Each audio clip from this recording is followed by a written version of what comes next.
Assalamualaikum warahmatullahi wabarakatuh. Perkenalkan, nama saya Reza Aditya dari kelas 12 TKR 4. Kali ini saya akan mendiagnosis tentang sistem pendingin dan pelumas. Begitu pentingnya peranan sistem pendingin pada kendaraan sehingga perlu dijaga kestabilan suhu kerja mesin. Dapat kita bayangkan bagaimana kalau sistem pendingin ini mengalami kerusakan atau gangguan. Selama mesin hidup, mesin akan terus menghasilkan panas yang lama-kelamaan panas semakin tinggi sehingga akan menjadikan kerusakan pada komponen mesin. Pemeriksaan kebocoran pada engine coolant. 1. Periksa apakah level coolant sampai pada lubang filter.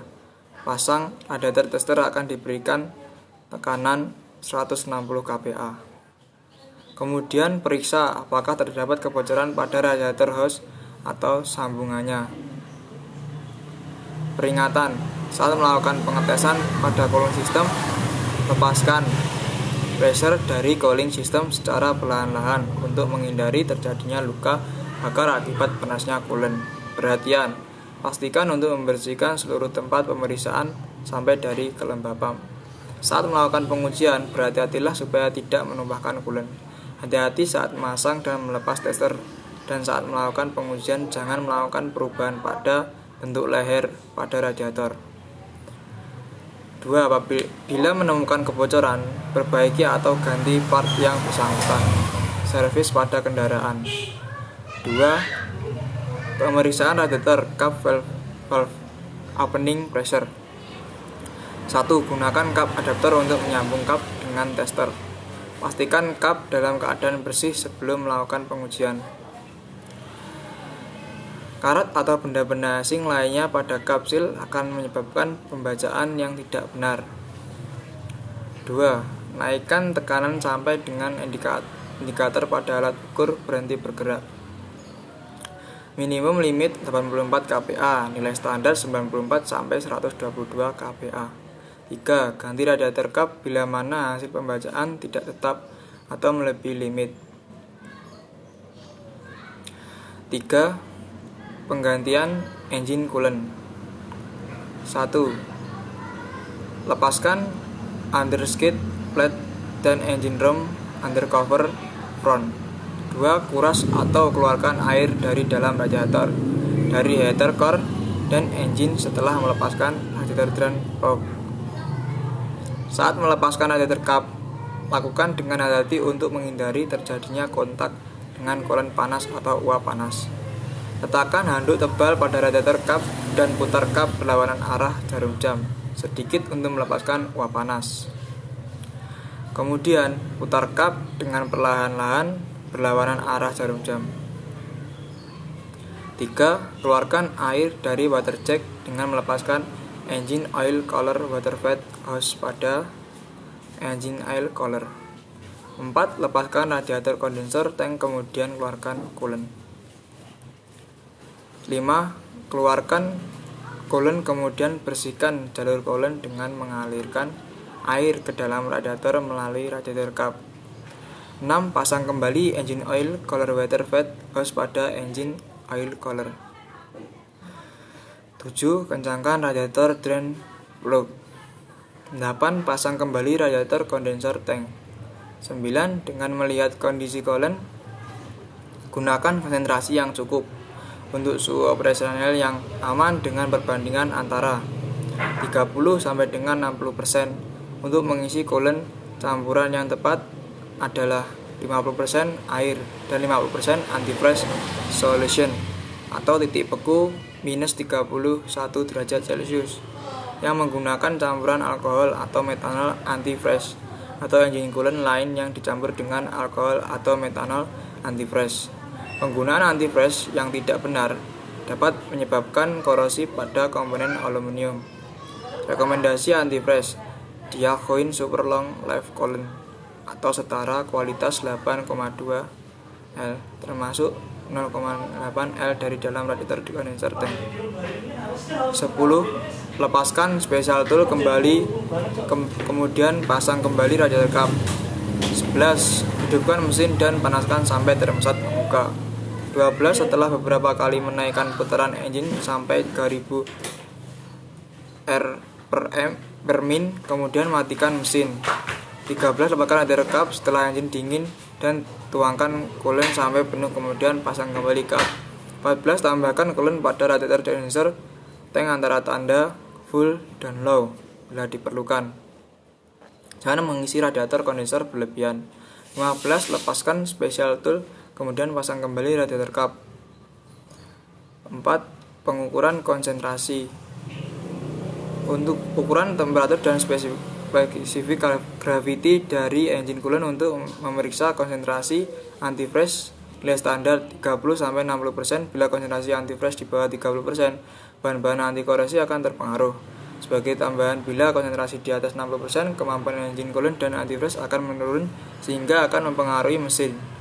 Pastikan untuk menjaga tingkat konsentrasi pada rentang yang telah ditentukan.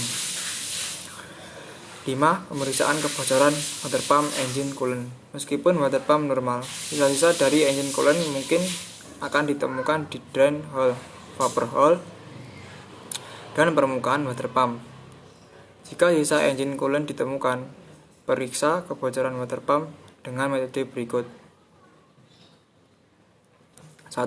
Bersihkan sisa engine coolant pada water pump. 2. Lepaskan radiator kap. Peringatan, pastikan engine coolant sudah dingin ketika melepaskan radiator kap. 3. Pasang radiator tester dan pressure pada 100 kPa. Perhatian, jangan memberikan tekanan 100 kPa atau lebih.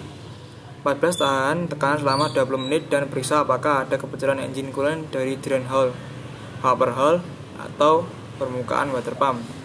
5. Lepaskan radiator tester dan pasang radiator kap. 6. Panaskan engine, biarkan idle selama 20 menit dan matikan. 7. Periksa apakah ada kebocoran engine coolant dari drain hole, vapor hole, atau permukaan water pump. 8. Jika ditemukan kebocoran engine coolant pada langkah 4 atau 7, gantilah water pump.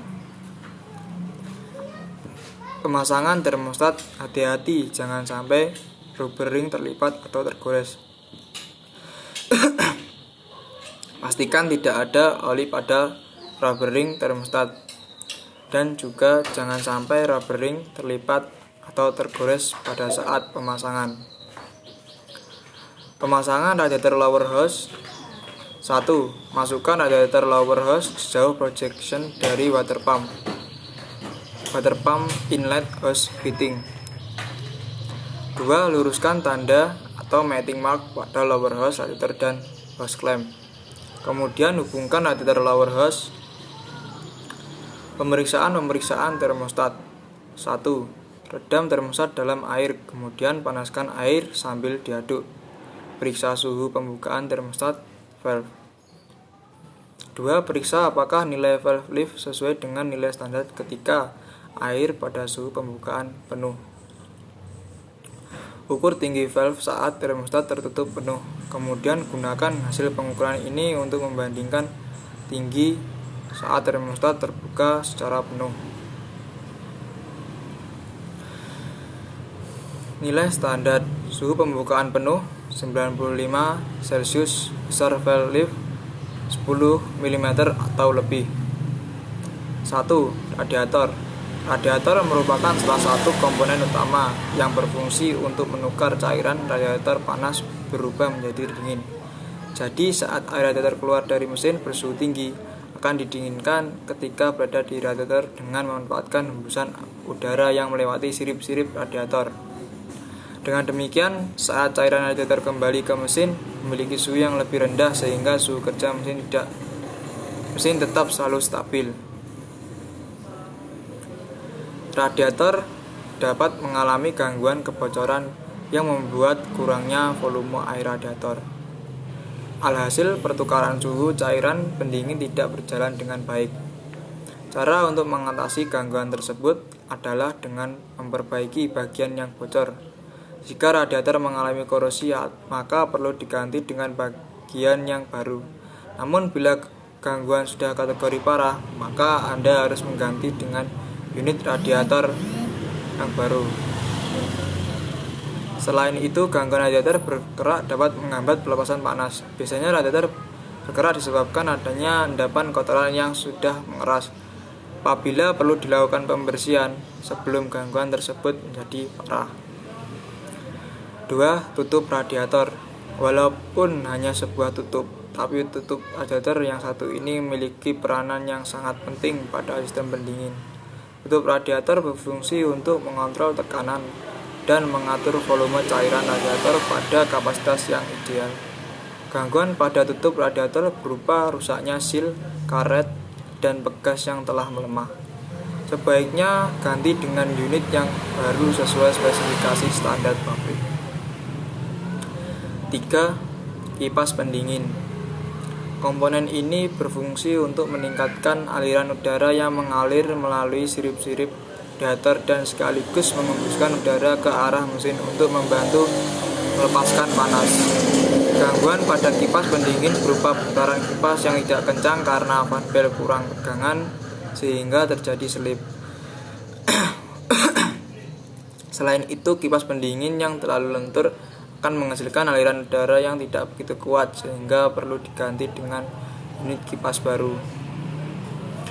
Usahakan dalam pemasangan kipas pendingin tidak boleh terbalik. Pasalnya kondisi kipas terbalik akan membuat aliran udara tidak sepenuhnya diterima oleh mesin dan radiator sehingga proses pendinginan tidak optimal.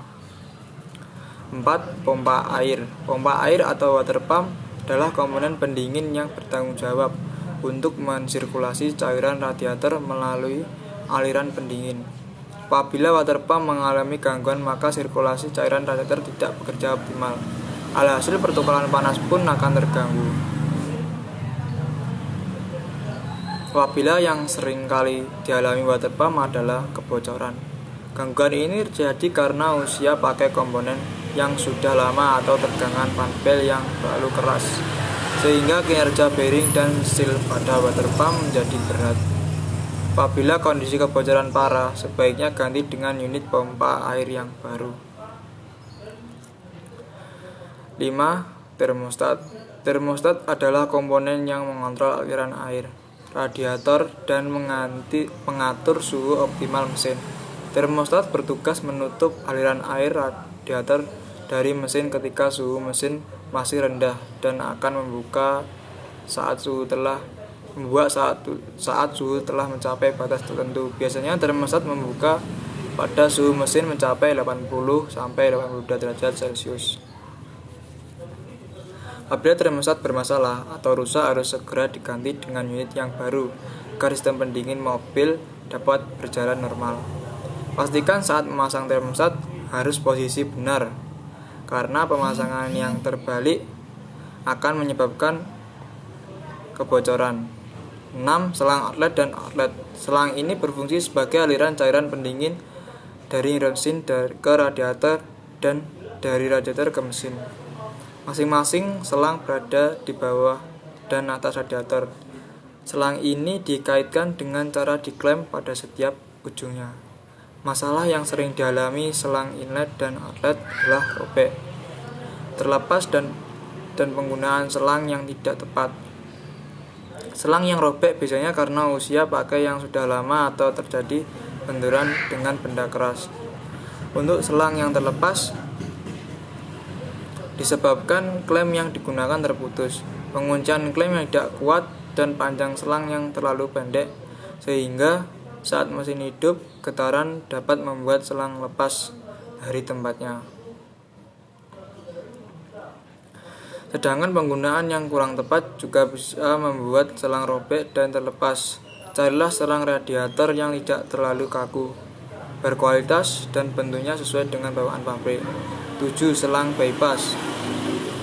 Selang bypass merupakan selang yang berfungsi sebagai jalur kompensator tekanan yang dihasilkan oleh water pump saat termostat berada di kondisi tertutup, sehingga mencegah tekanan berlebih dari water pump. Sehingga ini terletak di bagian bawah rumah termostat dengan ukuran panjang sekitar 10 cm. Selang bypass sering mengalami kebocoran dan sobek.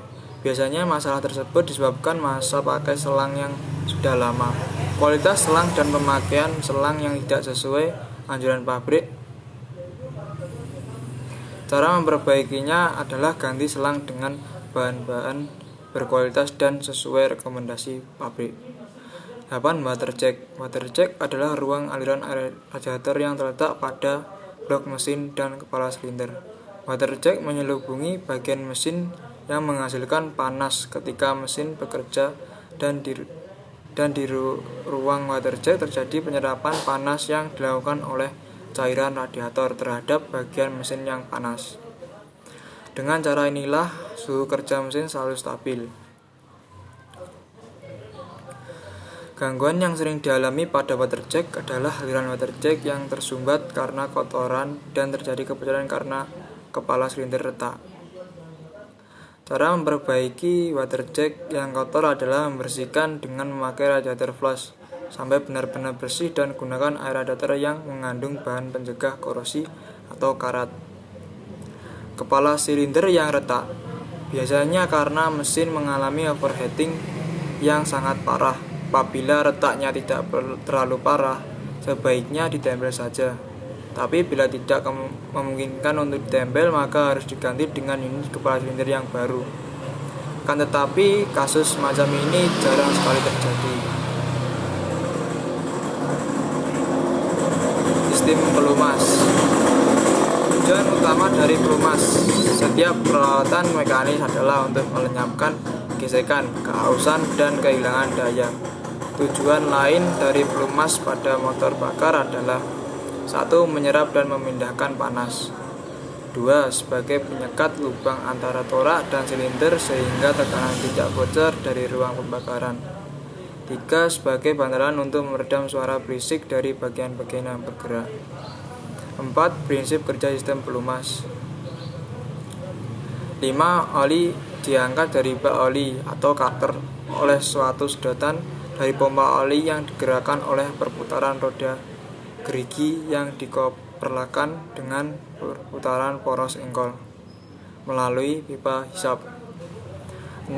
Dari pompa oli disalurkan melalui pipa pembagi, kemudian dialirkan ke suatu media pendingin yang berupa pipa penunjang melingkar 1,5 lingkar dengan dinding bersirip untuk memperluas permukaan pipa, sehingga proses pendinginan lebih lancar dari udara sekitarnya atau berupa radiator oli atau tanpa kedua sistem pendingin tersebut, tergantung dari kapasitas diesel.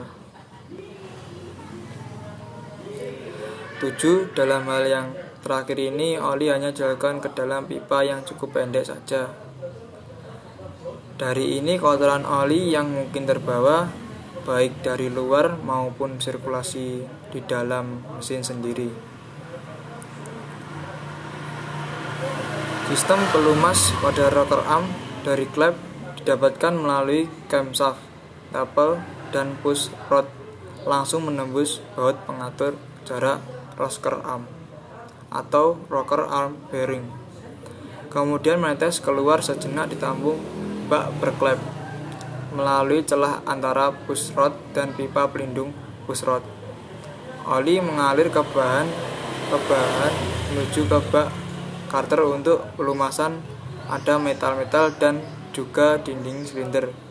Oli disalurkan melalui pipa kapiler yang terdapat dalam dinding karter atau crankcase, juga masuk ke dalam pipa yang sejenis dengan crankcase. Tekanan pada minyak pelumas terlalu rendah. Tekanan minyak pelumas terlalu rendah mengindikasikan bahwa pada meteran tekanan minyak tidak menunjukkan pergerakan. Ada kemungkinan hal tersebut dikarenakan seperti: A. Kurangnya minyak pelumas di dalam karter saringan. B. Area pompa minyak pelumas telah tertutup kotoran.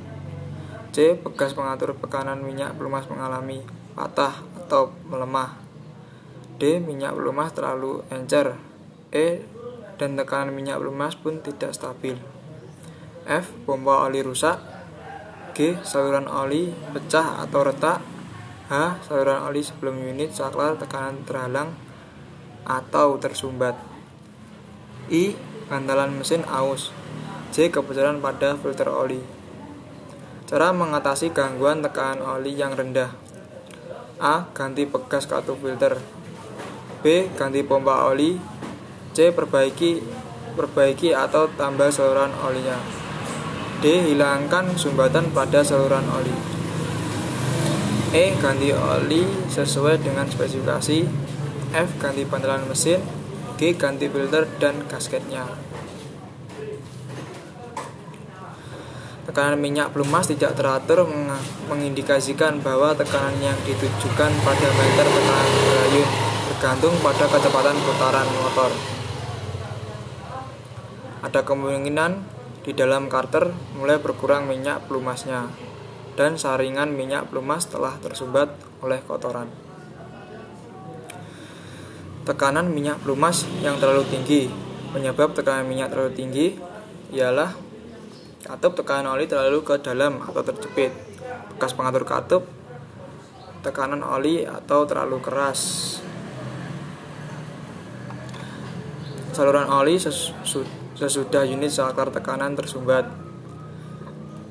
Oli terlalu kental. Fungsi mencegah tekanan oli yang berlebihan untuk kembali ke panci oli, termasuk ketika mesin dingin atau oli pekat. Mengatasi gangguan oli yang terlalu tinggi, yaitu longgarkan katup tekanan oli, ganti bekas katup oli, hilangkan sumbatan pada saluran oli, ganti oli sesuai dengan spesifikasi. Penggunaan oli mesin yang boros. Borosnya oli mesin dipengaruhi oleh kecepatan mesin. Kecepatan mesin yang tinggi akan meningkatkan temperatur sehingga viskositasnya akan menurun. Oli akan mudah melalui cincin torak dan masuk ke dalam ruang bakar yang selanjutnya oli tersebut terbakar. Kecepatan yang tinggi juga akan meningkatkan gaya sentrifugal sehingga oli yang ada di dalam karter lebih banyak terlempar ke dinding silinder dan masuk ke ruang bakar. Komponen mesin yang aus, pemakaian oli akan meningkat. Penyebab yaitu cincin torak dan liner silinder mengalami keausan sehingga kemampuan menyapu oli pada dinding silinder berkurang dan oli terbakar pada ruang pembakaran. B. Tidak berfungsi sil atau perapat. 1. Sil oli mesin bocor ditandai dengan terjadinya rembesan minyak pelumas atau oli pada mesin. Cara mengatasi kerusakan ini yaitu dengan mengganti sil oli bagian bocor atau gasket perpak pada kepala silinder. Jika yang bocor adalah sel katup, maka ditandai keluar asap putih dari knalpot. Cara mengatasinya, ganti segera bus katup atau klep dan sil tersebut. 2. Pelumas mesin atau oli tidak sesuai, ditandai dengan suara mesin kasar setelah proses penggantian minyak pelumas atau oli dan perpindahan gigi keras. Cara mengatasinya adalah dengan mengganti minyak pelumas atau oli yang sesuai dengan anjuran produk. Berikut adalah masalah atau gangguan yang sering terjadi pada sistem pelumas. Minyak pelumas atau oli mesin yang berkurang kemudian tersisa sedikit di dalam mesin walaupun tidak tampak jelas berapa mililiter berkurangnya. Namun ada banyak informasi yang bisa diketahui mengenai kondisi oli mesin yang dengan melihat olinya. Gangguan terbesar dalam sektor mesin biasanya didahului oleh sistem pelumasan yang tidak bekerja secara maksimal. Secara teknis, mesin yang sehat, maka minyak pelumas atau oli di dalamnya tidak berkurang. Oleh karena itu, jika minyak pelumas atau oli mesin berkurang drastis dalam waktu singkat, maka dapat dicurigai adanya kerusakan pada sistem pelumas mesin. Berikut beberapa kemungkinan penyebab dan cara mengatasi gangguan minyak pelumas atau oli mesin berkurang yang tersisa sedikit dalam mesin. 1. Sil oli mesin bocor ditandai dengan terjadinya rembesan minyak pelumas oli pada mesin. Cara mengatasi kerusakan ini yaitu dengan mengganti sil oli bagian bocor atau gasket perpak pada kepala silinder. Jika yang bocor adalah sil katup, maka ditandai keluar asap putih dari knalpot. Cara mengatasi, ganti segera bus katup atau klep dan sil tersebut. 2. Pelumas mesin oli. Mesin atau oli tidak sesuai, ditandai dengan suara mesin kasar setelah proses penggantian minyak pelumas atau oli dan perpindahan gigi keras. Cara mengatasinya adalah dengan mengganti minyak pelumas atau oli yang sesuai dengan anjuran produk. Berikut adalah masalah atau gangguan yang sering terjadi pada sistem pelumas. 2. Minyak pelumas kotor atau hitam pekat. Mengecekkan minyak pelumas atau oli secara rutin sangat diperlukan untuk mendapatkan kinerja sistem pelumas yang baik. Pengecekan dilakukan terhadap jumlah dan warna dari minyak pelumas atau oli. Minyak pelumas atau oli yang telah lama digunakan umumnya akan menunjukkan warna hitam. Ada dua penyebab minyak pelumas oli mesin sepeda motor berubah kotor hitam pekat, yaitu sebagai berikut. 1. Minyak pelumas oli mesin jarang diganti. Hal ini ditandai dengan minyak pelumas oli mesin yang hitam pekat banyak mengandung endapan kotoran. Cara mengatasi gangguan ini adalah dengan mengganti minyak pelumas secara rutin dan berkala. Yang kedua, kualitas minyak pelumas oli yang jelek.